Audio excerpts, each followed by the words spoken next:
मेरे प्रियो, अगर गरीबी एक श्राप है तो मैं आपको बताना चाहता हूं कि फिर तो ऐसे उपदेश के द्वारा प्रभु यीशु मसीह भी श्रापित थे, क्योंकि वचन में लिखा वो हमारे लिए कंगाल बना करके। और नंबर 2, पौलुस की अगर हम बात करें तो उसके पास पहनने के लिए भी कभी कभी हमें पता चलता है कि कपड़े कम थे, और उसने कहा हम कंगाल हैं लेकिन दूसरों को धनी बनाते हैं। तो इसका मतलब पौलुस जैसा, जिसकी 12 से 13 पत्रियां हमें परमेश्वर के वचन में मिलती है, तो क्या वो भी श्रापित थे? सो प्रेज लॉर्ड, हालेलुया, जय मसीह की, प्रभु के नाम की स्तुति हो। और जाने वचन की सच्चाई चैनल की एक और नई वीडियो में आप सभी का स्वागत है। मेरे प्रियो, मैं आशा करता हूं कि आप सब आनंदित और मगन हैं। मेरे प्रियो, इन दिनों में गलत उपदेश का जोर इतना तेजी से फैल रहा है कि लोग असल सिक्खियों से धीरे धीरे दूर होते जा रहे हैं।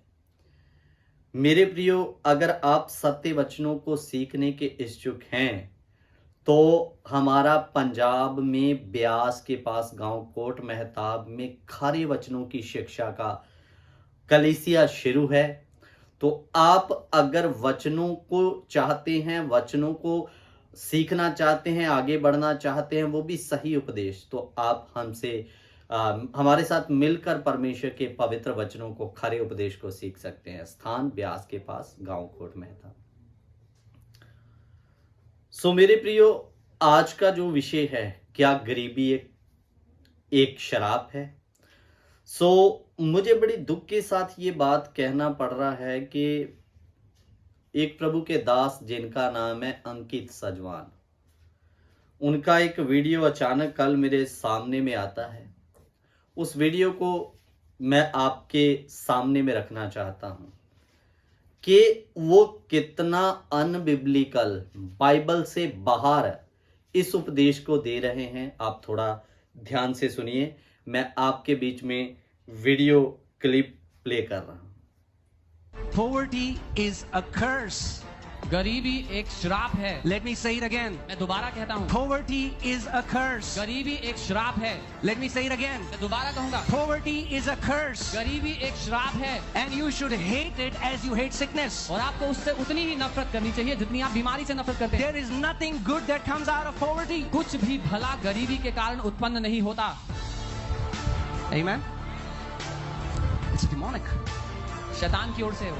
Poverty, the spirit behind poverty is demonic. गरीबी के पीछे जो आत्मा काम कर रही है। इस वीडियो को आप लोगों ने देखा है।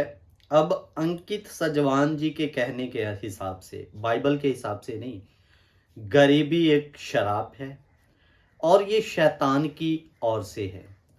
मेरे प्रियो, मैं प्रभु यीशु मसीह से स्टार्टिंग करके चेलों और कलीसिया के जीवन तक आपको आज बाइबल के अनुसार से ले जाना चाहता हूं।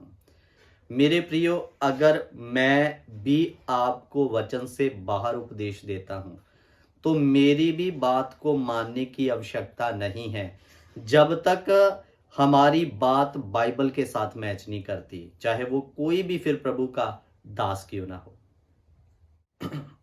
सबसे पहले हम प्रभु यीशु मसीह के बारे में एक वचन देखते हैं। दूसरा कुरंथिया उसका 8 अध्याय 9 वचन हम पढ़ेंगे। तुम हमारे प्रभु यीशु मसीह का अनुग्रह जानते हो कि वह धनी होकर भी तुम्हारे लिए कंगाल बन गया, ताकि उसके कंगाल हो जाने से तुम धनी हो जाओ। बोलिए हालेलुया। इधर में लिखा, प्रभु यीशु मसीह के अनुग्रह को तुम जानते हो कि वो तुम्हें, मुझे, हम सब को धनी बनाने के लिए क्या बना? कंगाल बना। मेरे प्रियो, वो चाहता तो किसी राजा के घर में भी आ सकता था, लेकिन उसने आम एक व्यक्ति को चुना, मरियम, और मेरे प्रियो पालन पोषण के लिए पिता के तौर पर चुना यूसुफ को। मेरे प्रियो, और मेरे अजीज़ों वो एक मिडिल क्लास फैमिली से थे। और मैं आपको बताना चाहता हूँ कि यीशु मसीह की अगर हम बात करें, जब उनका जन्म हुआ, ज़मीन आसमान का मालिक होने के बावजूद भी जन्म लेने के लिए जगह नहीं है। जब उनका जन्म का समय नज़दीक था, सराय बुक है, हर घर बुक है, क्योंकि हर एक बहन भाई रिश्तेदार सब जनगणना करवाने आए हैं। और यीशु के जन्म का भी समय उस समय आ पहुंचा। खटखटाया जा रहा है दरवाजा, सराय, लेकिन कहीं जगह नहीं है। मेरे प्रियो, इतिहासकार बताते हैं कि प्रभु यीशु मसीह का जो जन्म वो चौराहे में हुआ और किसी व्यक्ति को तरस आया। बाद में उसके तबेले में जगह थी तो वहां पर उसने तबेले में अपने जानवरों के वाड़े में उन लोगों को जगह दी। और ज्योतिषियों के बारे में वचन में लिखा, तुम उसको चरनी में रखा पाओगे। चरनी में पैदा हुआ नहीं, चरनी में उसको रखा हुआ क्या करोगे, पाओगे करके। सो मेरे अजीजों, कहने का मतलब यीशु मसीह जमीन आसमान का मालिक है, लेकिन वो मेरे और आपके लिए कंगाल बना। वचन में लिखा कि उसके पास जन्म लेने के लिए भी स्थान नहीं है। कहां पर? जानवरों के वाड़े में उसको, या उनकी चरनी में जिसमें वो घास खाते, उसमें प्रभु यीशु मसीह को रखा गया। फिर अगर उनकी जीवनी की बात करें तो उनके मेरे प्रियो 30 साल जो है अपने माँ बाप के साथ में गुजरे हैं और उनमें से बहुत समय उन्होंने कारपेंटर का यानी मजदूर बनकर अपने माता पिता के साथ काम किया है अजीजों। तो अंकित सजवान सर, कोई भी उपदेश बनाने से पहले हमें बाइबल पढ़ना है। अगर आपके हिसाब से गरीबी शराब है तो फिर सबसे पहले मैं बात करना चाहता हूं कि प्रभु यीशु मसीह आपके हिसाब से शरापित हुए हैं। अब दूसरी बात, हम चेलों के जीवन के बारे में भी देखेंगे। सो मैं आपको एक सबसे बड़ी बात बताने वाला हूं पौलुस के विषय में, जिसके विषय में बाइबल में या बाइबल की पत्रियां 12 में से 13 पत्रियां पौलुस की वचन में पाई जाती हैं। मेरे प्रियो अजीजों, उसके बारे में एक बात हमें यहां पर नजर आती है। 2 तीमुथियुस 4 अध्याय, उसका आप 12 वचन पढ़िए। तुखिकुस को मैंने इफसुस भेजा है, जो बागा मैं त्रोआस में कुरपुस के यहाँ छोड़ आया था। जब तू आए तो उसे पुस्तकें विशेष करके चरम पत्रों को लेते आना। सो इधर में लिखा, मैंने तुखिकुस को मैंने इफसुस भेजा, जो बागा में त्रोआस के करपुस के यहाँ छोड़ आया था। बागा यानी एक पहनने वाला लंबा चोगा। मेरे प्रियो देखिए, एक व्यक्ति को ये कहता है कि जब तू वहां पर जाए तो मेरा वहां बागा छूटा है, एक चोगा छूटा है, तो वापसी आते समय उसको क्या करना, लेते आना। आप पौलुस के हालात सोचिए कि वो बेचारा कितना परमेश्वर में कहने का मतलब अंदर से धनी है, लेकिन बाहर से उसके हालातों को देखो। एक कपड़े के लिए जो कहीं छूट गया था उसको भी वापस ले आने के लिए बोल रहा है। हालात देखिए, इसका मतलब वो कोई करोड़पति नहीं था कि जिसके पास हजारों सूट पड़े हो, चल उधर छूट गया तो मैं कोई दूसरा पहन लूंगा। आप हालात देखिए कि इसका मतलब वो भी एक मिडिल क्लास यानी कि गरीबी की हालत यानी कंगाली के हालात में था। तो मेरे अजीजों, अब यहां पर हमारे प्रिय पास्टर जी के हिसाब से दूसरा शराबी कौन है? पौलुस। पहला था यीशु और दूसरा कौन है? पौलुस। तो मेरे अजीजों, लेकिन पौलुस का वो वचन मुझे याद आता है, मेरा नंगापन भी मुझे मसीह के प्रेम से अलग नहीं कर सकता। हालेलुया। मेरे प्रियो, हम मसीहियों के लिए गरीबी महत्व नहीं रखती। हम अंदर से यीशु मसीह ने हमें धनी बनाया है। हम शरीर के तौर पर भले गरीब हैं, लेकिन आत्मा के तौर पर आप धनी हो, इसलिए आप श्रापित हो ही नहीं सकते। आपको अपने पवित्र लहू से खरीद के यीशु मसीह ने आत्मिक तौर पर आपको धनी बनाया। बोलो हालेलुया। जो धन आपके पास है वो किसी दूसरे के पास है ही नहीं। धनवानों के पास तो पैसा है लेकिन शांति नहीं है, लेकिन आपके पास प्रभु यीशु मसीह ने अपना शांति दिया है। और अजीजों, एक वचन मैं आपके लिए और पढ़ देना चाहता हूं, याकूब की किताब उसका 2 अध्याय 2 वचन।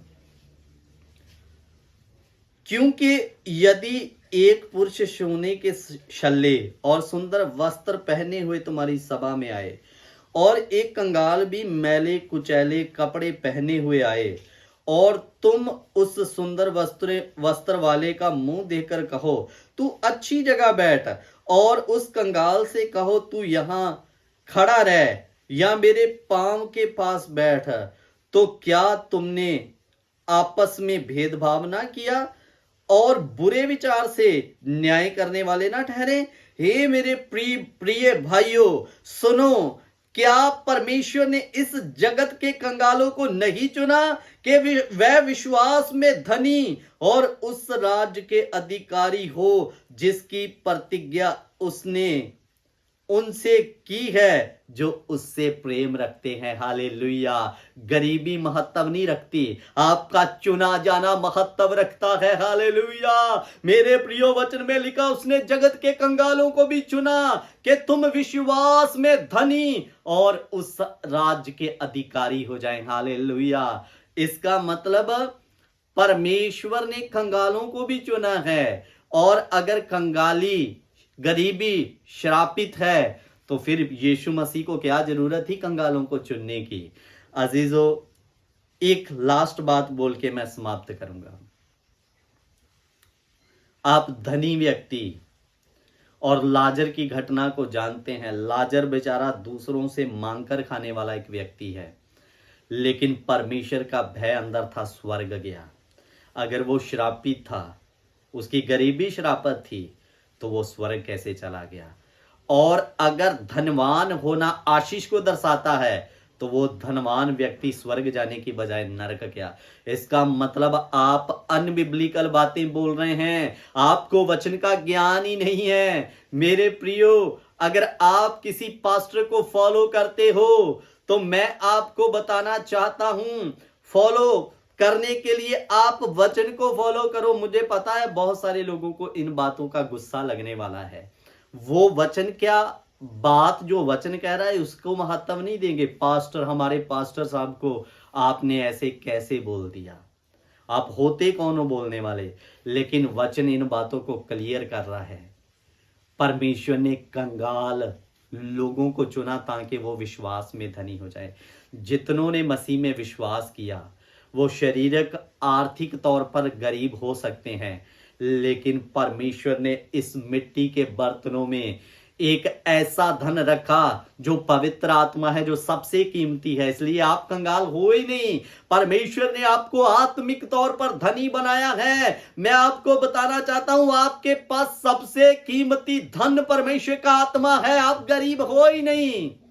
तो मेरे अजीजों, आज दुनिया का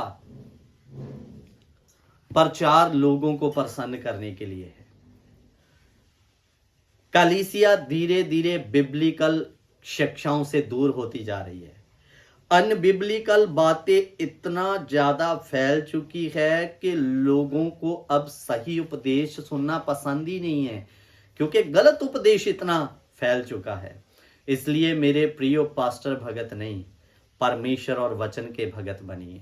बाइबल कहेगा मैं मानूंगा, नहीं कहेगा तो चाहे सामने वाला 1 लाख में प्रचार करने वाला क्यों है, मैं नहीं मानूंगा। मेरे अजीजों, आज कुछ लोग अंध भगत या पास्टर भगत बन चुके हैं। अभी मेरे हाथ में ये परमेश्वर का वचन है और आप लोग देख रहे हैं कि पास्टर जी के हाथ में वचन है, और मैं आपको अगर बोलूं ये वचन नहीं है, ये मेरे हाथ में रसीला आम है, तो आप मानोगे? आपके सामने में क्या है? वचन पड़ा हुआ है। तो मैं बोल रहा हूं ये रसीला आम है, लेकिन अंध भक्तों की निशानी क्या है? वो सब कुछ जानने देखने के बावजूद भी के ये हाथ में तो वचन है, लेकिन पास्टर जी हैं, हमारे पापा जी ने बोल दिया, गलत थोड़ी ना बोलेंगे, हाँ पापा जी ये आम ही है करके बोल देंगे कितने लोग मेरे प्रियो। इसलिए अंध भगत नहीं बनना। वचन से अगर मेरा बात भी मैच ना खाए तो बिल्कुल ना माने, चाहे सामने में कोई भी क्यों ना हो। और वचन से अगर किसी का बात मैच खा रहा है तो मेरे प्रियो फिर कोई दुनिया का व्यक्ति उसकी बात को रद्द नहीं कर सकता। इसलिए फॉल्स टीचरों से बचे, गलत शिक्षाओं से सावधान रहें। प्रभु आप सबको आशीष और बरकत दे। जय मसीह की। God bless you.